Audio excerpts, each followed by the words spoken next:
ரஷ்ய அதிபர் புதினின் பதவிக்கு ஆபத்து வரப்போகின்றது. ஏலியன்கள் பூமிக்கு வரப்போகிறார்கள் என்ற கணிப்புகள்தான் தற்போது சமூக வலைதளங்களை ஆட்சி செய்து வருகின்றன. பாபா வங்காவின் இந்த கணிப்புகள் வரும் 2026ஆம் ஆண்டுக்குள் நடக்க வாய்ப்புள்ளதாக அவரது ஆதரவாளர்கள் தொடர்ச்சியாக கூறி வருகின்றனர். ஏற்கனவே 2 கணிப்புகள் நடந்துவிட்டன என்றும் கூறி அதிர வைக்கின்றனர். இது தொடர்பான கூடுதல் விவரங்களை இந்த செய்தி தொகுப்பில் பார்க்கலாம். பல்கேரியா நாட்டை சேர்ந்த ஆன்மீகவாதிதான் பாபா வங்கா. விபத்து ஒன்றில் பார்வையை இழந்த இவர் கடந்த 1996ஆம் ஆண்டு உயிரிழந்தார். தீர்க்கதரிசி போல் எதிர்காலத்தில் நடக்கக்கூடிய விஷயங்களை கணிக்கும் திறன் கொண்டவராக கருதப்படும் பாபா வங்கா உலகம் முழுவதும் ஆதரவாளர்களை கொண்டிருக்கிறார்.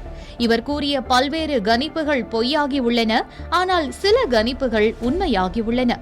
இருப்பினும் ஒவ்வொரு ஆண்டும் அவர் ஏற்கனவே எழுதி வைத்த மற்ற கணிப்புகளுக்காக ஆதரவாளர்கள் காத்து கிடக்கின்றனர்.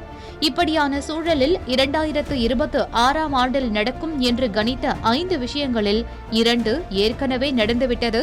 இந்த ஆண்டு இறுதிக்குள் இன்னும் 3 நடந்துவிடும் என்று தகவல் பரவி வருகின்றது. நடக்கப் போகிறது என்று கூறப்படும் அந்த 3 விஷயங்கள் பெரும்பாலான மக்களை பெரும் அச்சத்தில் ஆழ்த்தியுள்ளது. அதாவது பாபா வங்காவின் கணிப்பின்படி முதலாவதாக நவம்பர் மாத இறுதிக்குள் பூமியின் வளிமண்டலத்திற்குள் ஸ்பேஸ்ஷிப் மூலம் ஏலியன்கள் வருகை தருவார்கள் என்று கூறப்பட்டுள்ளது. இரண்டாவதாக ரஷ்ய அதிபரான புதின் தனது பதவியை இழப்பார் என்று கூறப்பட்டுள்ளது.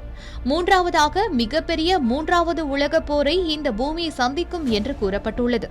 இவ்வாறு 3 கணிப்புகள் நடக்கும் என்று கூறியுள்ள நிலையில் 2 ஏற்கனவே நடந்துவிட்டது என்றும் அவரது ஆதரவாளர்கள் பகீர் கிளப்புகின்றனர்.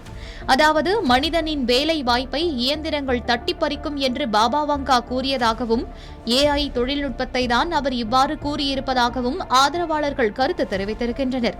மேலும் உலகம் முழுவதும் புயல், வெள்ளம், நிலநடுக்கம் போன்ற இயற்கை சீற்றங்கள் நடந்து மக்களை வாட்டி வதைக்கும் என்று அவர் கணித்திருப்பதாக ஆதரவாளர்கள் கூறுகின்றனர்.